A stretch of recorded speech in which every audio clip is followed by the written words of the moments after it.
শাক, সোনামুগ ডাল, পটল ভাজা, বেগুন ভাজা, ফুলকপি আলু কষা রান্না হয়ে গেছে।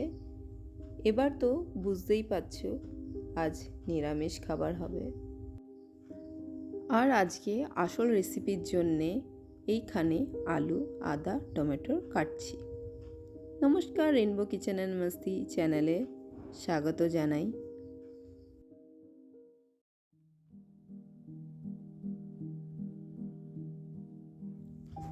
ভারতের উত্তরে বেশিরভাগ রাজ্যে এই উপাদান অনেক রকমের রেসিপি রান্না করে, যেমন কি পরোটা, শাক, ঝোল, তরকারি, পকোড়া।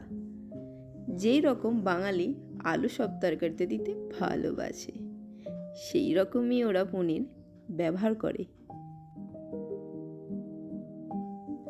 আমি যে গ্রামে থাকি সেখানে পনির একদমই পাওয়া যায় না, তাই 9 মাসে 6 মাসে তোমাদের দাদা দূরের বাজার থেকে পনির নিয়ে আসে। আমার মেয়ে পনির খেতে ভালোবাসে, কিন্তু ভাজা পনির।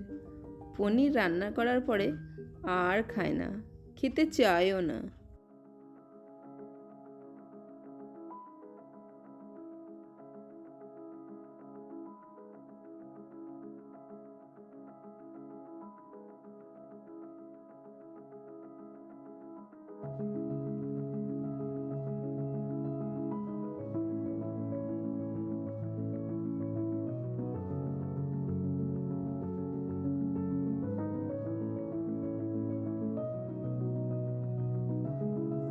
দেখেছো, পনিরটা ভাজার সময় পনিরটা কড়াইতে লেগে গেল।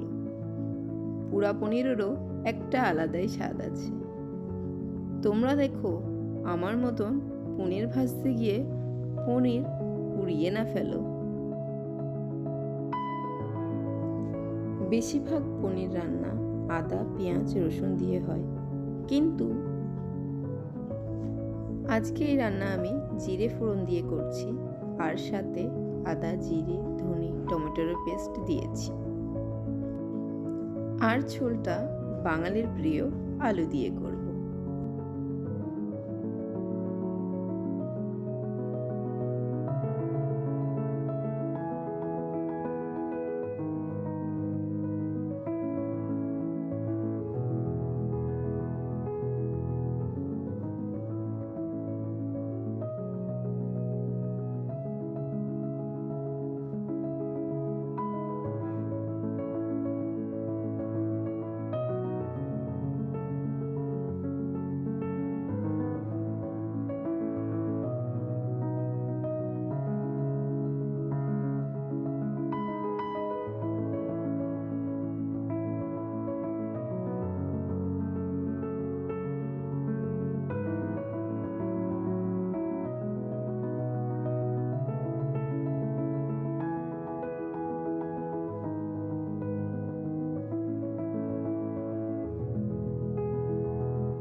আশা করি আজকের রান্না ভালো হবে।